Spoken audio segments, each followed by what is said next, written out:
Good afternoon.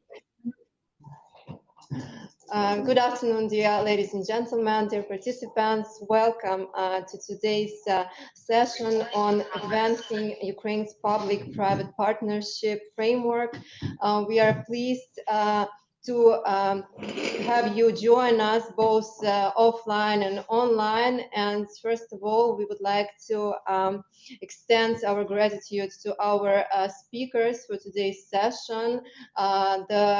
Miss Anna Artemenko is the Deputy Minister of Economy of Ukraine, and Mr. Niko Gechacheladze, Director of the PPP Agency of Ukraine, and we are really grateful to them for their willingness to share their expertise and the insights on the today's really relevant topic.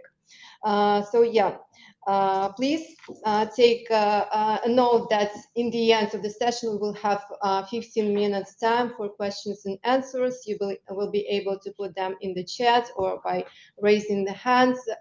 So please, you can already think over your questions, and the people who are here have the benefits to speak also first and then discuss everything in our small networking session afterwards. That is why we highly motivate you to come also to our office to speak in person with our speakers. On this, it's a pleasure for me to head to our first speaker for the welcoming notes. And that is why I'd like to introduce you, Ms. Anna Artemenko, Deputy Minister of Ministry of Economy, Environment and Agriculture of Ukraine, who will provide the welcoming remarks to us. Please. Thank you very much for this introduction. I would like to share big gratitude for the interest of the AHK Ukraine, German-Ukraine Chamber of Industry and Commerce in the development of the PPP framework of Ukraine. Their issues on PPP and public investments under my portfolio as a deputy minister. So during Russia's invasion of Ukraine, it became clear that the public sector alone could not keep the economy afloat. The private sector is the country's lifeline, as it preserves jobs, supports exports, and continues to generate tax revenues. The reconstructions of Ukraine infrastructure will be impossible without the involvement of private business. It is the private sector that can ensure that rebuilding efforts are carried out in line with the best international practices, and that the preparation and implementation of reconstruction projects remain transparent and accountable. Our meeting today is particularly timely, as many important developments are now underway and are essential for Ukraine's recovery. At the same time, I'm confident that the implementation of the PPP projects will be a key factor of stimulating sustainable development in Ukraine in future. I'm confident that next year we will be able to demonstrate significant progress in the successful implementation of the PPP projects throughout our joint efforts. Together with the PPP Agency and building on all our previous experience, we have a clear vision of how to properly structure a sound pipeline of PPP projects. At the same time, we understand that this should be a two-way process. The PPP Agency cannot unilaterally determine whether a project is truly suitable for private financing, and it would be highly valuable if their representatives of German business could share their view on the priority sectors for attraction of the private investments. Some kind of the main sectors and German market insights would be also very appreciated from our side. In general, what we need is support in aligning public demand with investment interest, some kind of strike the balance between both sides. We are also pleased to inform you that on 9th June 2025, the Parliament of Ukraine adopted the new law of Ukraine on public-private partnership, and in the preparation of which the EBRD and the IFC have been also involved. Implementing this law will help attract significant private investment in infrastructure reconstruction and modernization without placing a substantial one-off burden on the state budget. This will have a positive knock-on effect on the economy, which is of critical importance to the country in the current circumstances. Therefore, I would like to invite Director of the PPP Agency to share with you more in-depth information about the last developments within the PPP frameworks, and actually to inform you that it's a bit an honor to have this presentation firstly with German business, and also Nicole will inform you about our joint plan at the Ministry of Economy and PPP Agency on the development of secondary legislation, as well as our plans also for formation quite ambitious pipeline of the PPP projects at the state and municipal levels. So thank you very much, and wishing you a fruitful event today, and we will be ready to have a follow-up event and to present in more details our PPP pipeline as soon as it will be ready and finalized.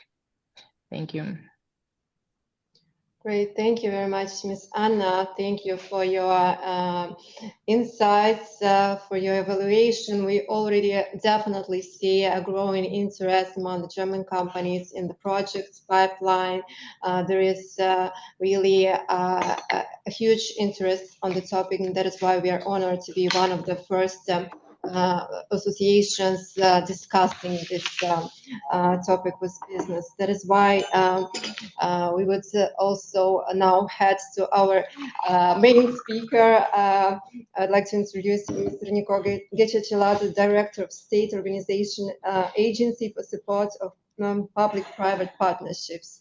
Mr. Niko, the floor is yours. Thank you very much for joining us today. Yeah, thank you very much. It's a great honor, really, and thank you, Anna, for such good words. It's really a very big honor to have some kind of interest in this PPP as a mechanism, because really it has been a long time that we have been working on this mechanism to try to make it aligned with best practices, to be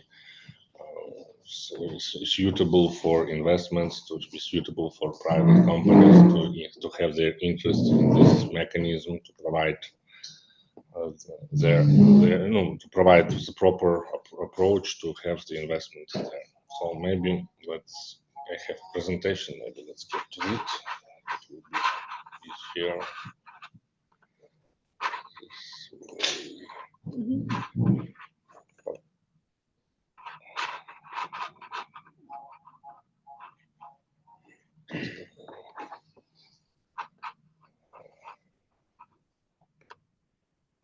Okay.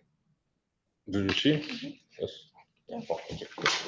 So thank you. Today I would like to tell you about a little bit about the history of PPP in Ukraine, and about the next steps, the plans that we have currently in the works. We have a big presentation here, but I will try not to get too much in details, not to waste time, because probably you would like much to have some kind of questions and answers session to the head, and so I think it would be much more interesting, beneficial to have some kind of feedback for potential private companies, for potential partners that in future can be very beneficial for us. So generally speaking, the key success for the good PPP framework is relied mostly on three parts. The first part is, of course, the ground, the reliable legal framework. So in this case, we have been working Ministry of Economy together with the government, and with Parliament has been working for a long time to make the old approach with 4 different concession laws, with PPP law, which is not in line with concession, which was really a very big problem because all the old projects are not really concession projects. They're more like some kind of quasi-investment projects without not real calculation obligations done before. Therefore, in 2019, the Parliament of Ukraine have adopted a new version of concession law, which have put the concession legislation in line with the PPP legislation, and make it good and understandable for the international organizations, for international investors, and so it was really a good success. It mostly addressed the issues on concession. There was changes to the PPP law. There was not significant. So after that, not after that, but in parallel, there was the Minister of Development, Minister of Infrastructure then, that have been working for the preparation of 2 pilot projects in concession. And just after the concession law have been adopted, first these 2 pilots have been signed with the private partners. It was a significant milestone because for the time being, the single investment to the port infrastructure accounting for 150 million, what we spot in one of the ports of Olbia, was a very significant one. Of course, the first projects always the hardest ones. They have started preparation long before the concession was approved. And still, after the direct signing of the contract, they still needed some kind of fine-tuning with some secondary legislation, which have been also done in next years in parallel with the implementation of the financial clause and also transferring of the objects. So a lot of different legal acts, like the cabinet minister's decrees, orders of the ministry have been changed in order to be more suitable for transfer of the object to the private partner. In parallel, together with the donors, we have been working with trying to increase the institutional capacity of the people, representatives of the public sector. So we have done a number of trainings, and especially for around 100 representatives have passed the international certification of CP3P, which is like a PMG, based on a PMG, which was very significant because in future it actually helped us. It's helping us already today in some kind of these projects. I will come in future. I will come back to them in future. So after that, after all the secondary legislation, after some kind of capacity, basic capacity was in place, we start working together with ministries, with cities on preparation of another projects in Chernomorsk port, which is now at last on a tender. On this on the 6 sections of the roads, it was done at feasibility. It was done for 12, and then was done for 6 was chosen, and then from this 6 was done 2. It was planned to be done for feasibility study and as a pilot to be on this road. And also we have to think about big plans for the airports because it's like the classic concession projects. But all of that is mostly the concessions, which is of course very interesting. It is most profitable part of this PPP, but we understand that it's not impactful because generally speaking, PPP is not only about the profit, but it's usually about the proper increase of the services to be provided by the people to the people. And these services is mostly social. So we are talking about hospitals, we are talking about municipal services, we are talking about schools and other things. We had a problem structuring this kind of projects in a financial type or in some kind of legislation type. So in this case, in the end of 2021, at last, the amendments to the budget code was adopted, which allowed local authorities, regional city councils from other cities, regions, to take financial long-term obligations according to the budget code, which have increased. Which increased significantly the number of potential projects which can be done. Now it have been plans. There was a number of interest from the regions, but unfortunately, as you know, in the beginning of 2022, the invasion have started. So and all of that was put on a pause due to another priorities in this time. But in several months, like I think in summer, the ministry have started to think about seeing what is happening on the front lines, what is happening with the cities. So some understand that even then the amount of destruction was so big that only private capital can be helping solving this. Therefore it was determined to start like making some kind of, at that time it was a technical law, like a law to make technical amendments to the PPP law in order to put in, like to fine tune all these issues that was arise during all these pilots. But in the result, it became a very big law that was done, what is called, the number was 7508, and on fast forward on 19th of June 2025, it was adopted in the second reading and become the new PPP legislation. So, coming a little back, like I think in 2022, following the progress that was happening, analyzing the progress that's happening due to change of the legislation in 2019 by the loan concession and secondary legislation, the World Bank have conducted an assessment where they have shown significant progress in this all of aspects of the PPP regulation, especially in the procurement one, which is, I think by this time is one of the biggest like increases in one in one single period of time. So we are hoping to do it after we will do all the secondary legislation. We're hoping to have a much more better scores in future in several years. But it is shown by the World Bank, what is the significant step forward was done by adopting this kind of law and all this.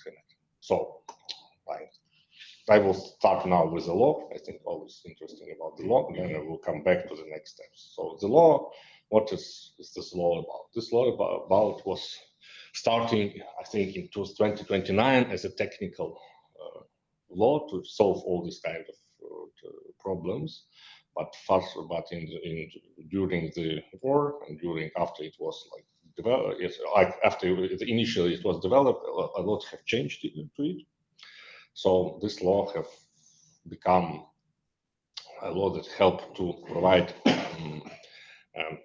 a PPP-based help to implement as that approach to that PPP-based projects can be which are based on the availability payments with this support with the changes to the budget code are based as essential as one of the ways to solve the infrastructure needs as a post-war recovery.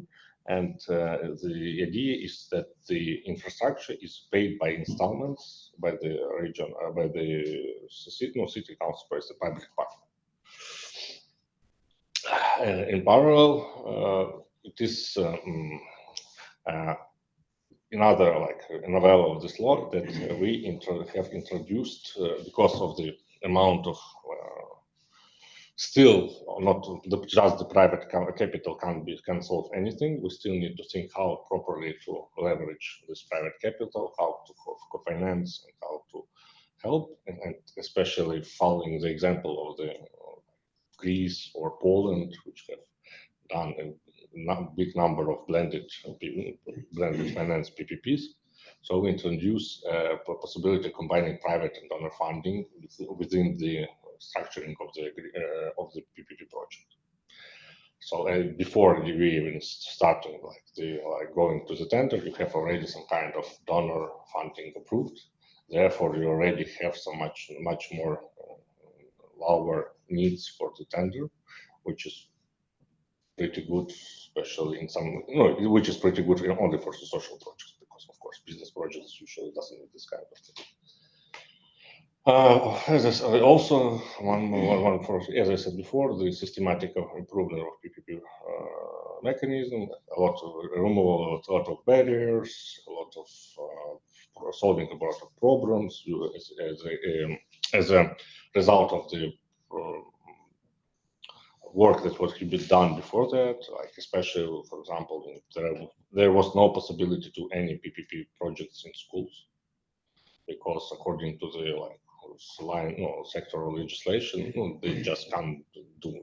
They can't transfer any type of or any type of infrastructure to the private partner, even like one square meter for this kind of providing of services, which of course doesn't really help in structuring the projects and transferring the risks. And the next big thing from this law, of course, it's approximation of all procedures to the requirements of EU directives. This point have taken us around 2 years to get there because there have been a very long time in consultations. Minister of Economy, like the government in general, have been a very long consultations with the European Commission as a part of integration of PPP legislation with for the EU directives. Is one from the on public procurement, the concessions and remedies. And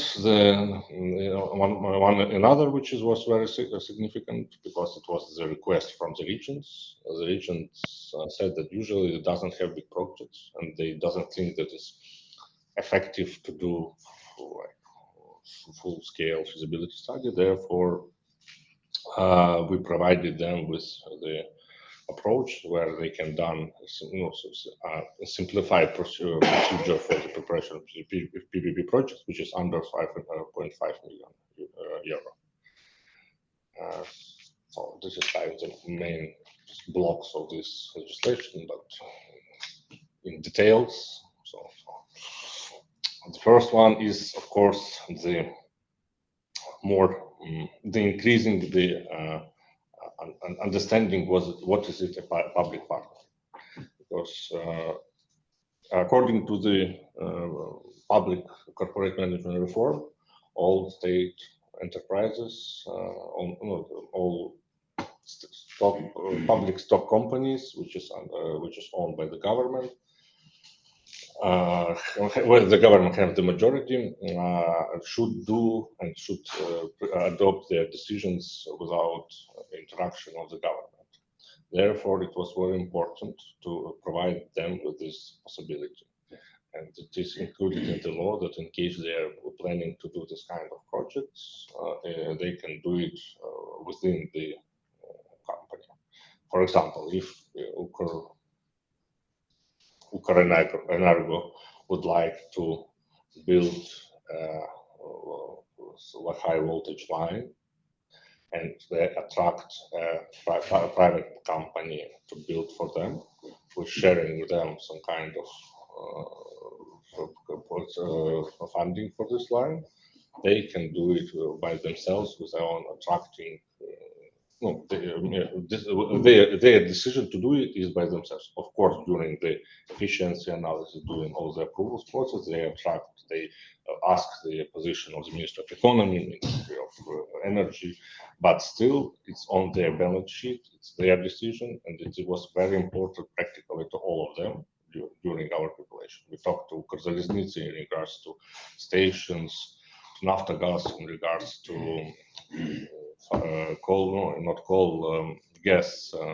gas-fired heating plants. So the same with Ukr and their ideas with small hydropower stations. So it is very important for them. So therefore, we provide them with such a possibility. It's in law provided, and as I said before, it's in line with public corporation management reform. And the second one is simplification of the procedure for small-scale projects or restoration projects. As this law mostly was, as one of the purposes of this law, try to provide some kind of tool for reconstruction. post-war recovery, it was ideal that the idea was to implement the procedure. It was mostly simplified. We're talking about preparation of the destroyed objects, reconstruction of destroyed objects. For example, if the city have a destroyed power plant and they are trying to attract a private company, they can use the procedure which is written in the law to prepare this project without preparation of the feasibility study. Because usually, if the power plant is destroyed, there is not so much that you can analyze. So therefore, and the same approach was used for the small projects up to 5.5 million, which is what the request of the region, because of course we are talking about the project which is around 2 million. When we are talking about not only capex, but it's capex plus OpEx, capital and operational costs. Therefore, it's not very feasible to waste like $500,000 for the preparation of the feasibility study. So this for it's pretty logical, and it is in line with like this approach to increasing the amount of small-scale PPPs in the world, which is currently a big deal internationally.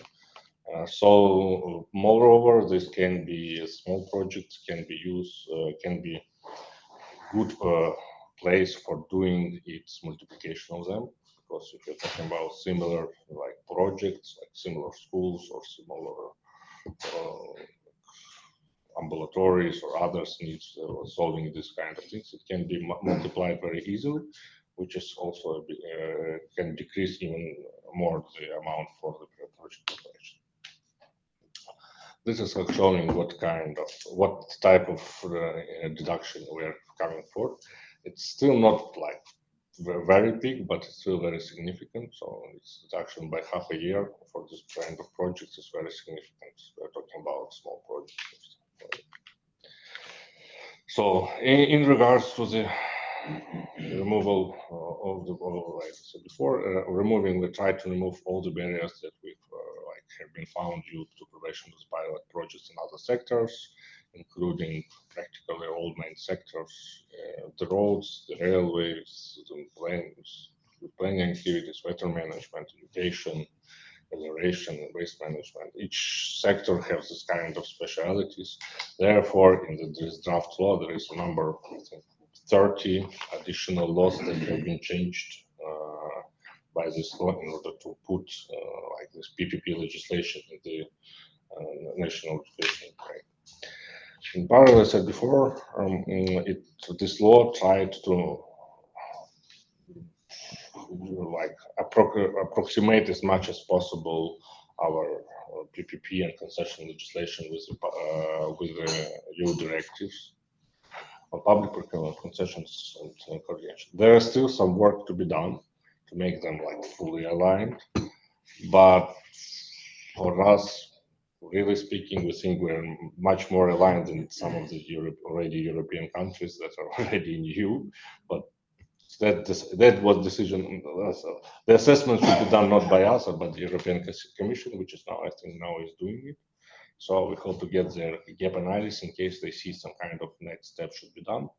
I think, Minister of Economy and the Parliament will be very glad to provide some kind of additional steps to align them as much as the more in order to be like okay with the going forward in the European.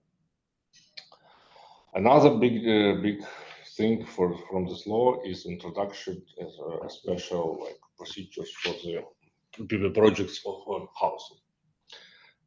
Because according to our PPP and concession legislation, the ownership can be transferred to the private partner of the object.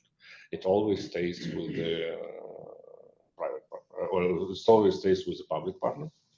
And this raises a very limited approach to construction of the new housing. Because in this case, the only house that can be constructed is social housing that is like owned by the public partner in future, and there it's using for its needs, for example, like housing for EDPs, just not giving, but just for the temporary staying, housing for medical workers, or housing for, which is not transfer.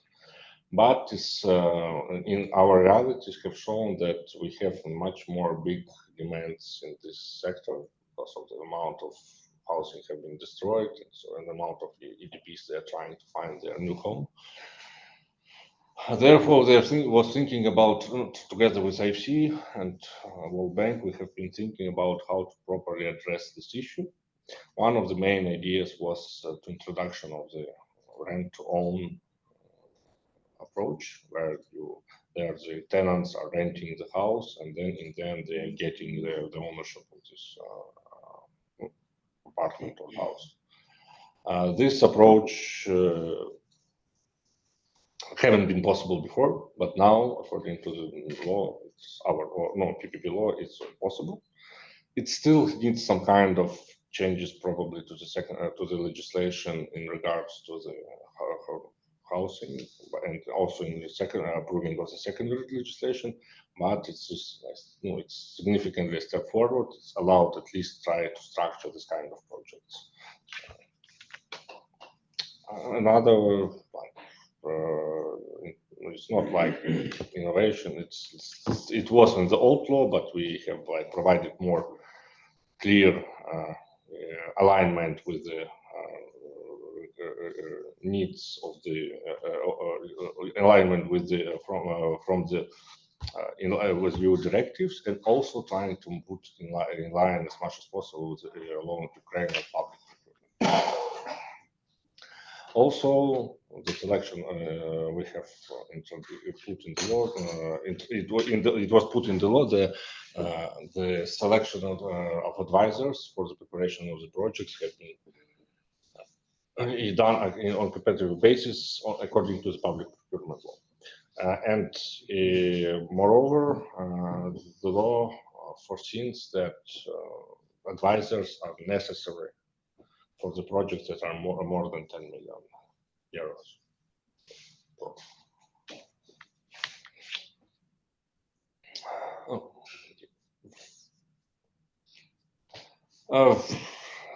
This is also connected, like adaptation of the procedures actually, this is a very significant part because, as you know, as I said before, we have two projects in concession projects, concession in Port Olga and concession Port Kherson, which have been transferred to the private companies, but after the war invasion have started, and the location one Volvi is Nikolaev, Kherson is in Kherson, and of course they are not now operational. They have been operational for several years. They are in force majeure, and all legislation doesn't really have clear understanding how to renegotiate agreements, which is now a very significant part. So one of the ideas of the law try to implement the new approach to providing procedures for agreements amendments, which can be used for this projects and for other projects, of course. But because before then they're very general and used mostly based on our national legislation, which is not very okay with international private companies which are trying to use which to trying to invest in Ukraine. Another was more likely a request, not a part just important, which was somewhere needed to be done. We tried to streamline appeals during the tender or on the similar manner as the public procurement appeals, to have to establish on the basis of anti-monopoly committee some kind of center of excellence for providing first round of appeals, and to increase their capacity, and to help to increase their capacity in future, to provide to make them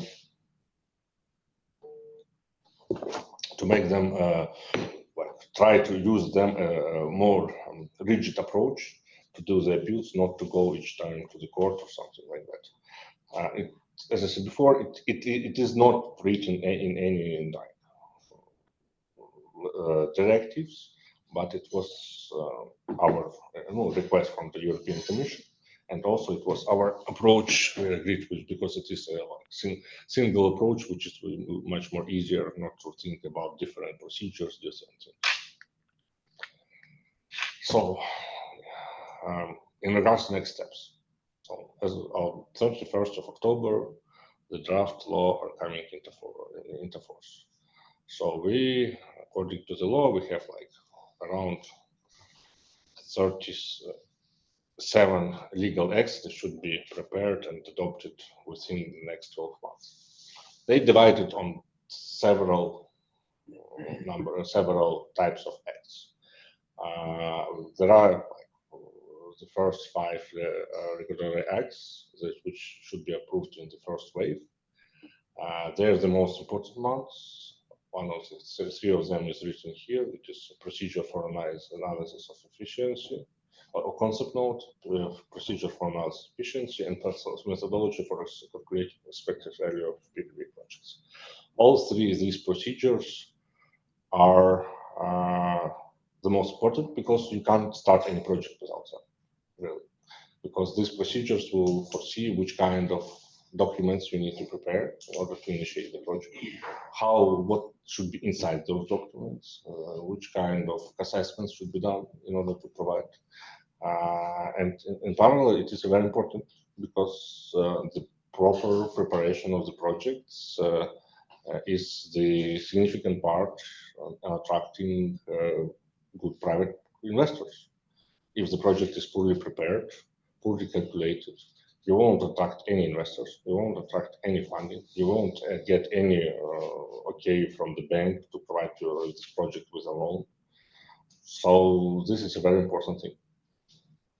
In parallel, as you all know, maybe not, since last year, even the year before probably, Ukraine is having a public investment management forum taking place, which is a very significant part, changing all the paradigm of these investment projects. Generally speaking, they are using our experience to provide with the public investment management. Therefore, of course, they have a little bit different approaches to preparation, for conducting first decisions and investment decisions and procurement decisions. And it is important for us to be in line with this reform. Because firstly, PPP is already part of this. PPP projects are public investment management projects. We can't do PPP projects without passing by the procedure that is done which is written inside the public investment management. The second part, it is a very bad approach if the project is started as a PPP project. Because usually, it is it's a usual case before, but usually speaking, the approach should be other way around. The project should be started as investment project. After doing the feasibility study or concept note, you're coming to understanding that potential there is a room for private capital, there is a room for private investments, there is a room for potentially it can be PPP or other types of implementation. And that leads you to understand, it leads for project owner to understanding that he should address these needs. So he should address how he should prepare this project. Maybe he should provide additional assessments or some kind of market study or market sounding, and come to conclusions that potentially in the beginning, which is what it was just in public investment management, can become a PPP or even concession projects. This is the idea that we are trying to implement. I hope Ministry and Cabinet of Ministry will implement this idea. But this is like this is the logical one, because it's not right to have different procedures, different ideas, different decisions. It should be all very streamlined, because our idea is to make it as rigid, as effective as possible, as standardized as possible, and to make conduct multiplications and so on and so on. So this, in case we will be doing different procedures, a lot of bureaucracy, it won't be helping this kind of. So, ending with legislation, we can stop for questions, or how do you think? We can stop for questions. Next is this section. It is about the projects. Yeah. What are our plan about the projects, about the pipeline, and so on. So for now, we have ended with the legislation parts. So I have shared with you. Maybe we can stop for the questions in case somebody is interested, or we can move forward. We already have some in the chat. So yeah, I suggest that we stop for questions, and let's start probably from online audience, and so with the offline, we will have also the opportunity to discuss the issues afterwards, if we won't manage to make it in time in 1 hour. So please, dear participants, you are able now to put your questions in the chat, or raise them by yourself by raising your hands. So you're welcome. Katerina, could you please tell us the questions in the chat?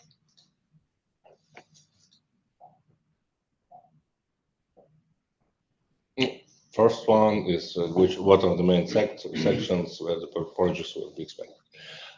This will be the answer to your question will be in the next section. So please wait a little bit. What will be the demands of the concept notes? Are there any precise regulation? The concept note currently there is doesn't have a big number of demands in regards to the concept notes. The old PPP legislation have the, as I said before, the Cabinet of Ministers decree on the efficiency analysis, where it is written about the general requirements to the concept note, which should be there.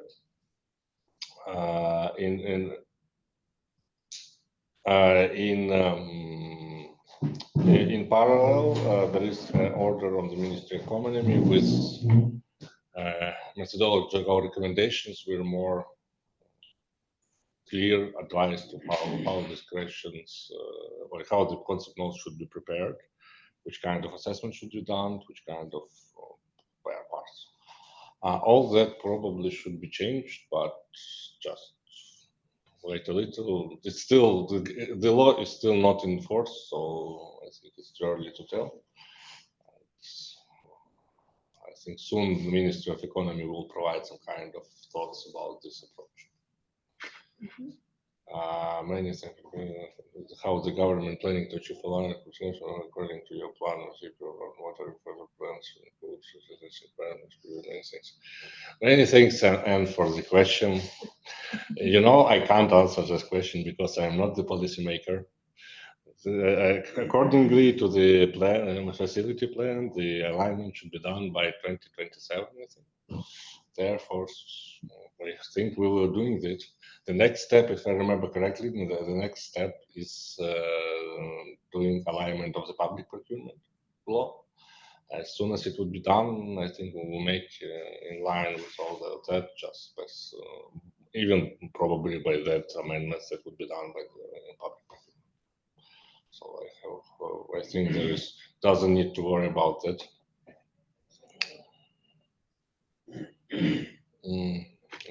Sure. we have some link here, yeah, but okay, look at it. Yeah, we will see better. Okay, thank you for the questions. We can continue, or our colleagues probably. Maybe we have short questions from the audience in the office. I have about the next part. But okay. Then let's move on. Okay, so always interesting in the next part, of course. Yeah, the legislation are boring. You know. I also doesn't like to do legislation. I'm actually Actually, I'm not responsible for legislation. I'm just telling about it. The Ministry of Economy is responsible for legislation and government and parliament. As coming back to our plans. So, Ministry, following the adoption of the new law, government of Ukraine, our Prime Minister, which is very supportive of the PPP, see big potential there. It's already have happened because, as we know, just recently the Chernomorsk at last went in the tender. The tender was announced. I think first stage is about the request for proposals or for the request for interest. I think the tender is doing as a competitive dialogue, but I'm not part of this process. The Ministry of Development is responsible for that. They have big number of support from the international organizations. AFC and TBRD are with them all the way from the beginning. So there is no need to worry about the competence and the amount of consultants that are working for them. Therefore, we doesn't really provide much support to them. We were part of the preparation, part of the preparation of feasibility concept note, part of the preparation of feasibility study, as one of the parts of the public side. There was a number of international consultants involved, of course, so it is great. But we have big plans for other sectors because ports are the easiest one because they have full-scale concessions. Unfortunately, we doesn't have like operational so much more now. Some of them already like privatized, so there is not so much more for development. So for now, we have a number of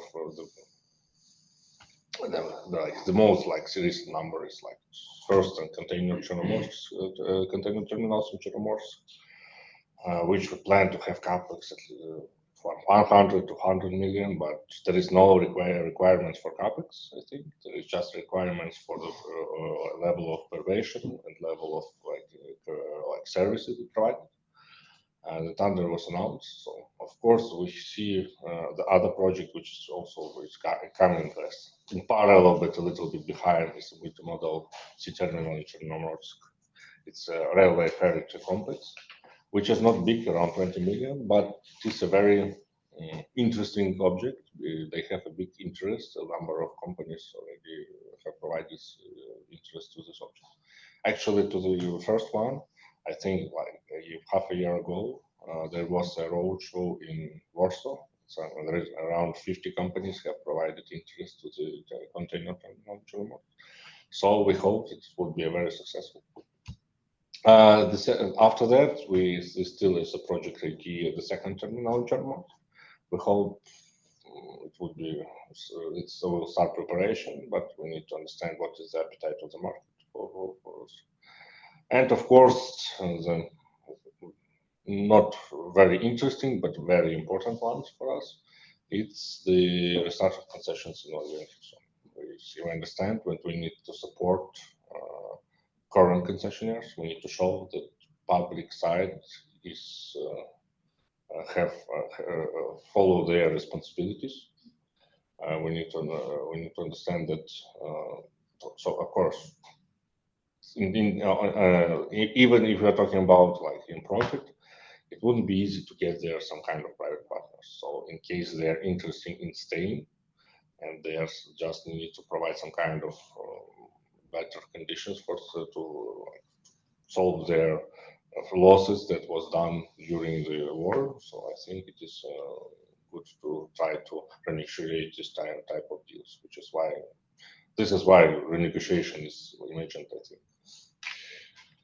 So generally speaking, of course, the infrastructure concessions, full-scale concessions, they're generating cash, which is very important for the budget and providing increased So I won't go into details about Chernomorsk support. I think we can share the presentation, generally speaking. So this is 6 berths, like general and container. Sometime, like I think 20, 15 years ago, it was 20 years ago, it was a very big container terminal. Like half of the containers of Ukraine was processed there, so it have very big potential. General information about the ports, about the berths, about open storage, around 180, 90, 100, around 100 hectares of the. So they have connection to the road, to the railway. So this operational port. It's actually currently it is much more better financial results. You know, of course, not to do good things, but due to closing of the Nikolaev ports. But still, it is very it's operational. I think it's practically the good ready business, but it still needs investments. The equipment is old, so the processing is also, of course, investments is important. This is why it is trying to find a private partner to properly provide operations. The investor, like the requirements for the investor, to pay annual fees, concession fees, which is divided into 2 parts. One is variable, which is dependent on the income, and others fixed. Both of them is a part of, probably will be the part of the tender proposal. And of course, fixed is determined as a current income from the dividends to the budget. So the general approach. So the budget doesn't waste, doesn't lose any fund, any income. So if you stand on the interest. Of course, the feasibility study is prepared in line with all legal, environmental, social standards, because as I said before, there is a BRD and AHC all the way. So I think it is a very interesting object. So, and we're very hopeful that it would get the interest of potential private companies to come, because it is really important to show that the market appetite, that there is potential here. So next project, in 2019, we have a very big plans for roads reconstruction. There was around 2 billion, as I said before. We have done a big market study together with IFC, Castalia, someone done a big market study determining the priority of the roads, which kind of can be made as a, but not as a tolling roads, but usually as a availability, basically using road fund. Of course, now it is a little bit another. Of course, there are roads that are not so important, or other way around, that have become much more important than it was before. There are still the roads that are still very important. We're talking about roads to the Poland or to the Europe. And the other way around, there is, for example, there is no road which is probably very important, have big plans as Odessa, Nikolaev. But it's still not clear, because we need to do another round of assessment how to prioritize. But in parallel, we need to think about how to pay for that. In that way, I think now the agency of restoration is trying to work something about the implementation of some kind of system to put in line with European Union directives, which is one part of the EU accession. So, but I think it is a priority. There is even a priority to find some kind of roads that can be done as a tolling bonds, for example, bridges or tunnels, which have various number of ideas, but they still need some kind of cash flow to provide the investor with. Now the road fund is not working properly, so we can only think about some kind of pilot projects to provide the approach. After that, we can think about more big approach to that one. Another part, so before the war, it was a big number for airports. So we have like in works at some time, I think in 2021, there was around 10 airports that was in works on different stages of preparation, thinking about how to find a private partner for them. Of course, now the idea is a little bit, or not the idea, the market is a little bit another. So of course now we need to think about not improving, but like practically building a new airport network.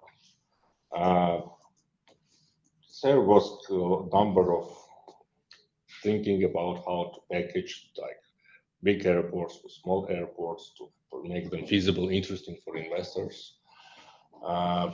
Let's think about, of course, the first ones probably should be the main ones, Odessa, Lviv, Boryspil, Chernihiv, this kind of thing.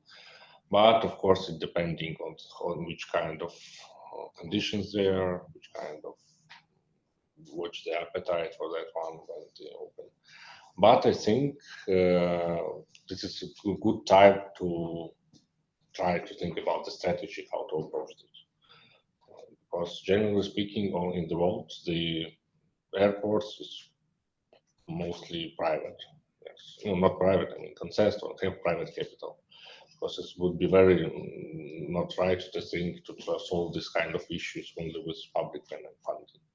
So this kind of approach can be very feasible, and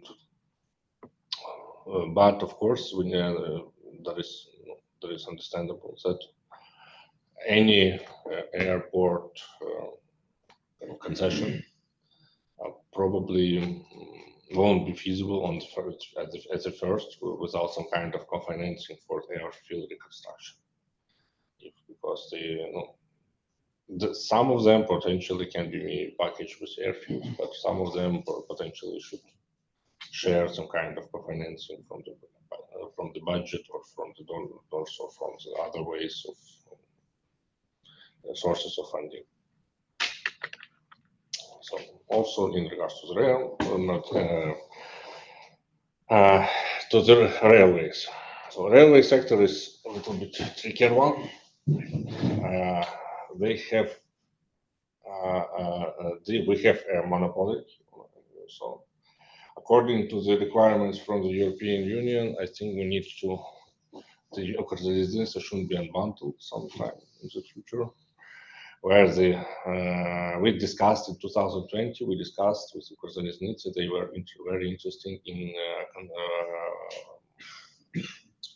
railway stations concessions, which have a number of good examples in the world, not in India, in Poland, other ways. So it's practically real estate project where the private company is coming, building a proper good railway station, manage it, and then receive fund and receive income from the real estate, from lenders or something like that.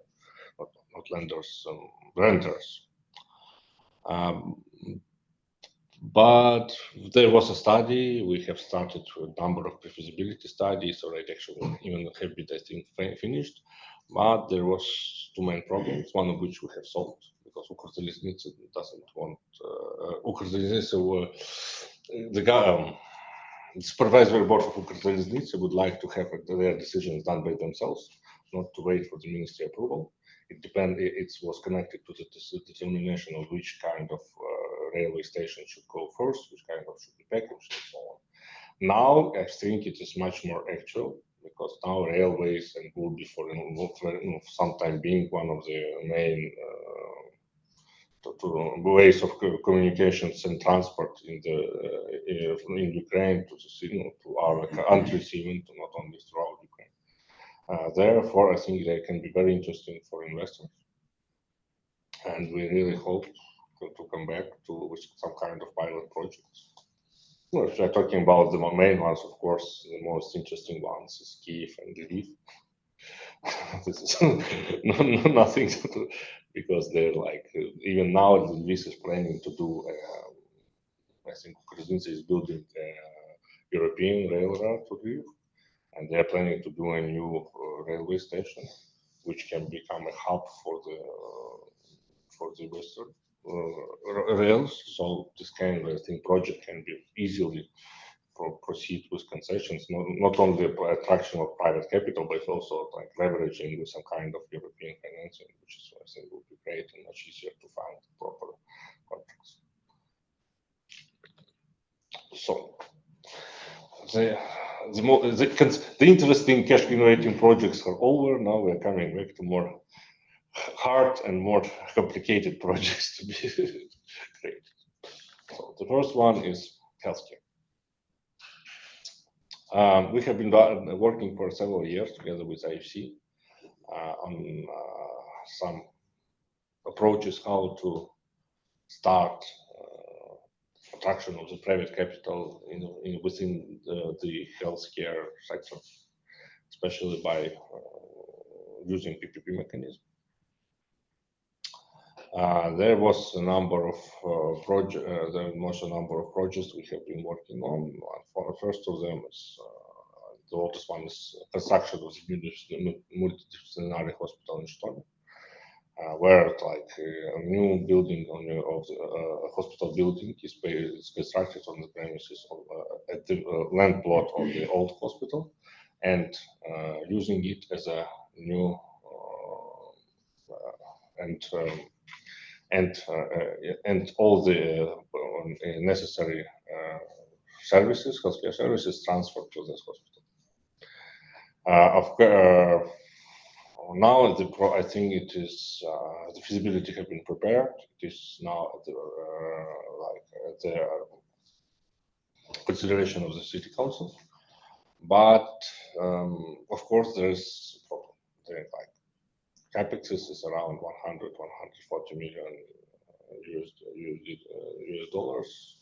Is not very easy to get as a part, not only as a part of private financing from the private partners, but also as a part of liabilities by the public side. Therefore, it is very, as I said before, it is very important to have a proper tool to leverage this kind of funding. It is a proper tool to have some kind of support to the government. For example, the countries, European countries that are interested in providing support to their companies and to Ukraine can benefit from these approaches by supporting their companies to come to Ukraine with providing war risk insurance, with providing co-financing, with providing guarantees or others. We have already there's the first Zhytomyr was first, then it was Vinnytsia, and now in the process of developing some kind of, I think, pre-feasibility study was developed, but feasibility study in the process. And also there is a new project is on the premises was unbroken. There is also construction of the surgical building. Also, this in the process. So pre-feasibility was developed. Now I think the Lviv City Council have already taken a positive decision. Now they're moving forward. And also there is a new. Okay, this is the next. So all these projects are interesting. This is projects that can be multiplicated just in any city. But each city, maybe except from Lviv and Kyiv, have a big problem with their budgets, with budget restrictions. And in parallel, if you're talking about any calculation, any attraction of the private capital, and any bank is is considering a very big risks, which is coming back with a very big interest rate, which is not okay for us. So generally speaking about what the market, so according to approved SPP 2026, just recently. There is around 6 programs of the connected to healthcare for around 81 billion hryvnias. So just from the scratch, like 25, 30 can be projects can be like sourced from that one if we have a proper approach, systematic approach. So it can potentially lead to around 20-40 billion of investments. This is kind of the market, but the market needs systematic approach. It can't be done like pilots is a good thing. Pilots, you show what is the problem, you understand, you're getting where how the project should be structured and so on. But generally speaking, this systematic approach is better much.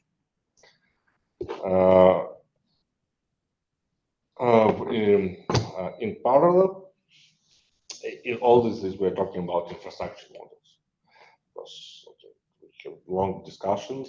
So infrastructure model is a model where you're not giving transferring the services part, because we have a medical guarantees program, which is paying under the which manager is National Health Service of Ukraine, which is paying hospitals for the services. And the hospitals is usually municipal enterprises, which is provide services for the population. It's not very easy to. There is a number of internal secondary legislation issues that need to be solved, especially in regards to the long-term obligations, because the National Health Service of Ukraine can't provide you any guarantees that you will be paying this kind of services for a long time. This is why it is very hard to structure integrated model projects, which is, I think, it's the next step that we need to think about. It can be done by different approaches. I'm not the one talking about the plans of the Ministry of Healthcare, but if we're talking about the general approach, is done by the budget, so directly, which is not a good thing because we need some kind of income to leverage. So you can't say anyway. Anytime the budget can say, okay, it doesn't have funding, so it's not feasible. So we need some kind of approach that will help to provide insurance, to introduce some kind of program that will based on this kind of national social insurances as source of funding. But of course, there was idea. There is a number of examples in the world, but for now, I think it's still not very easy, especially considering the current war and so on situation. But it's not right that we can think about that. In parallel, there is a number of projects, like this one is just an example, rehabilitation center based on this here, but actually there is a mistake. I think it's 50 million, not 20 million.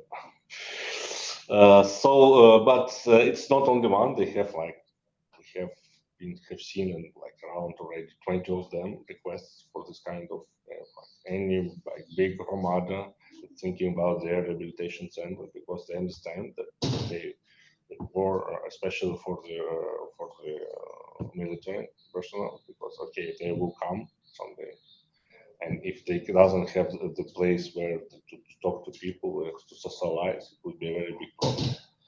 Therefore, it can be different one. This one is very national level one. It's for the children, so it's a very important one. But I think it's in Odessa. It's on the seashore, so it's very important one. It's a place, it's like the current sanatorium, which is owned by the Ministry of Health, which have seen, have potential to become a good rehabilitation center for children. But in this case, we need to understand that rehabilitation center can be done, probably won't be done as an infrastructure model. It can be done only with transfer of services, because we doesn't have any too much specialized rehabilitation services providers. We won't have them. We need to think how we can attract the private. Because the demand is tremendous, and we really doesn't have even specialists. Not talking about. So okay, there is we'll get some kind of main ones, but still we understand it. We need to understand. There is a big number of plans for the Ministry of Healthcare, but All of them can be leveraged in case we think some kind of systematic approach. In case we see the approach how to get private funding to solve this kind of need, the demand that we currently have. Once again, this is general information from the multidisciplinary hospitals. Maybe we can move slowly to the conclusions. Sorry for the interruption, but yeah, a little bit over the time. Maybe just last impulses from your sides would be great to hear, like your conclusions on the topic for the audience. For the healthcare? For general. All the projects. They're not general. They're not all. They're not all. The waste, water. We can see there's definitely a really informative presentation. We'll definitely send. Okay, I will go very fast. Yeah. Okay. No, actually, this was the longest one. Like others, was very brief because there's not too much to tell about it. So water management, waste management is very important. We have national plan of waste management. Unfortunately, secondary legislation is not fully approved. So we are now, I think, the Minister of Economy is now going forward trying to solve that. It's the most biggest potential in PPP because you can't do a waste to energy plant without attraction of the private finance, B, providing proper guarantees from the public side. So this is a very hard agreements that should be structured. And the only way to structure now, in our case, it's PPP. No other way around this can be done. If we're talking systematic, not just killing some kind of profitable part, for example, doing doing degazation of the waste fields. So this can be made. There's no need for PPP. So another water management have big potential, especially after the Kakhovka or the southern regions. Just now a very bad problem. There is big need not only for the water crowd. There is big number of programs that have big demand. As the same, start some kind of systematic approach. None of these sectors can be done solely by the public side. There is not some needs of leveraging them. It can be government, it can be donors, it can be some kind of sustainable finance, it can be introduction of the green technologies to get the sustainable finance. There is a number of ways how to do that, but generally speaking, also without private investments, the amount of demand can be solved. And now to housing, why it's not new? Okay, it's very strange. Housing is. As I said before, during the legislation, it is really big demand. We have introduced some kind of approaches, but for now we need to have some kind of pilots to solve what is how to properly do. Maybe one social housing, one like rent home or others, but this way it would be solved, and then we can try to multiply that. So there are another sectors. For now, it's just only ideas like energy, cultural, education, security, and defense. I will not stop here. National parks and so on. And so next steps.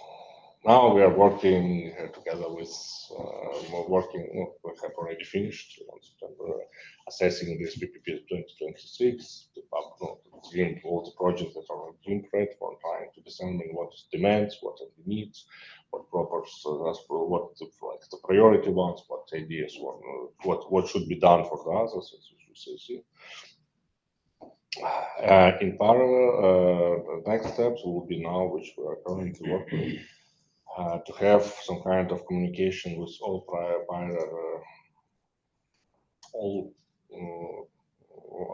like proper stakeholders, especially international organization, ministries, which is land ministries, Orange is your restoration, and others, which have the programs which is responsible for their sectors, talk and think about what are they are thinking of priority ones. So we just have the general overview. We have understanding where it should be done, where it can be done without it. But of course, we're not policymakers, so we need to plan. And after that, when we get on the same page with all the government, get on the same page, we need to try and to create a pipeline throughout from the regions. Because according to the public investment management reform, the regions are not only now starting to form their pipelines. As you understand, like the first part of the project was, as I shown, was mostly state projects. Okay, there is all very understandable. Just to need to political will and the proper condition and to move forward. There is no too much to discuss. If we are talking about the next part, municipal projects, the healthcare, the water management, waste management, other like social services, they're all municipal. They can government can't do anything with them. They should be initiated by the from the ground. But government can try to provide proper, try to show how they need to do it.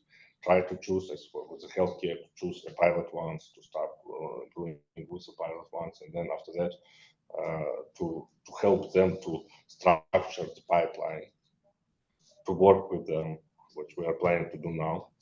For us, to just give us proper ideas. So and after that, as soon as we will get all the detect like the most interesting sectors, not all of them definitely. I'm just showing what the potential there was.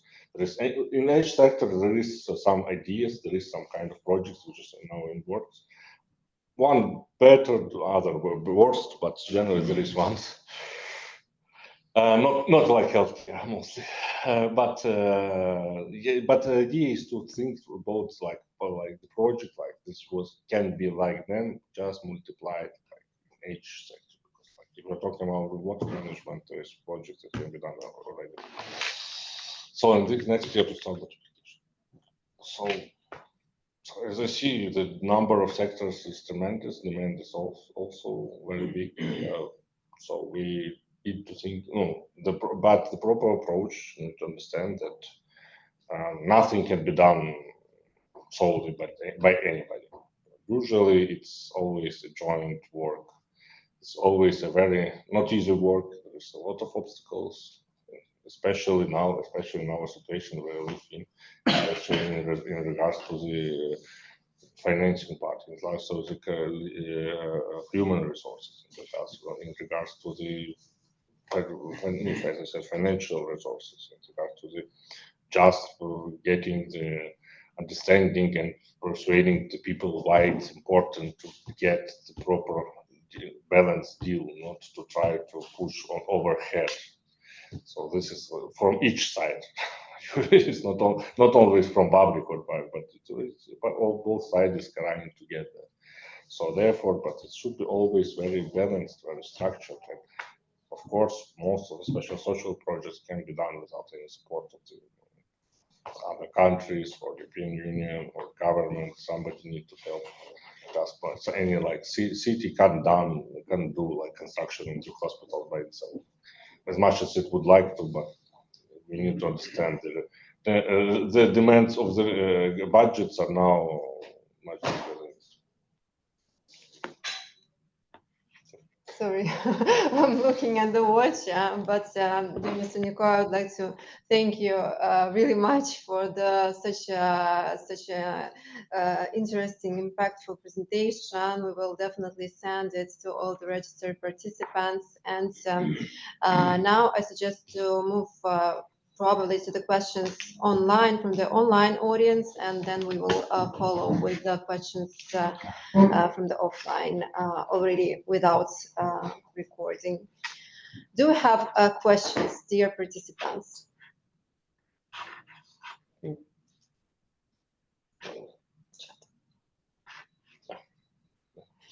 I was too complicated. Hospital sector. Okay. Mm-hmm. Yeah.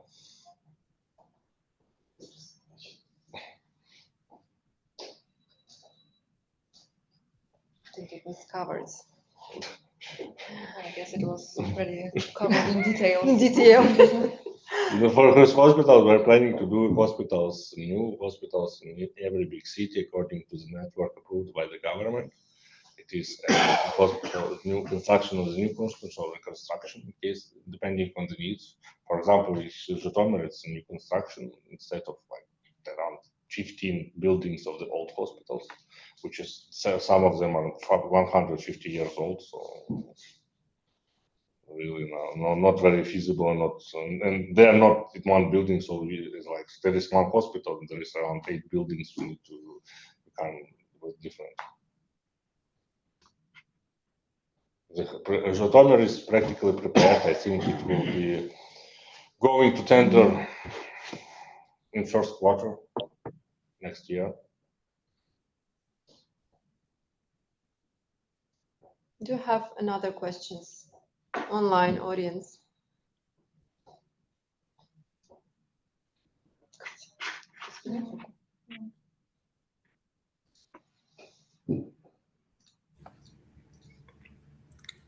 Thank you for the presentation.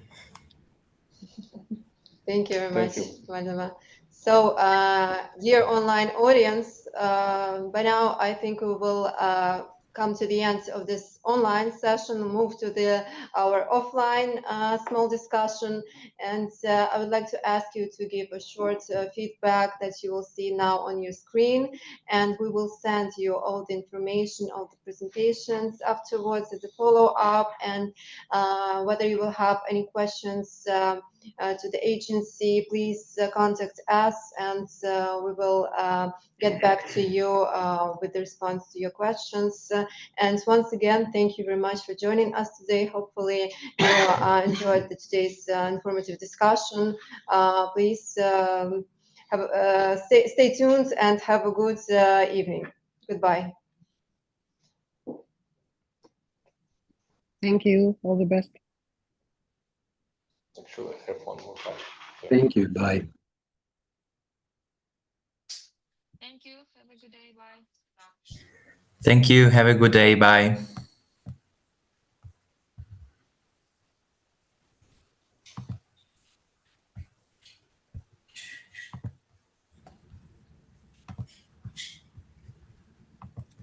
Natalia, really good webinar.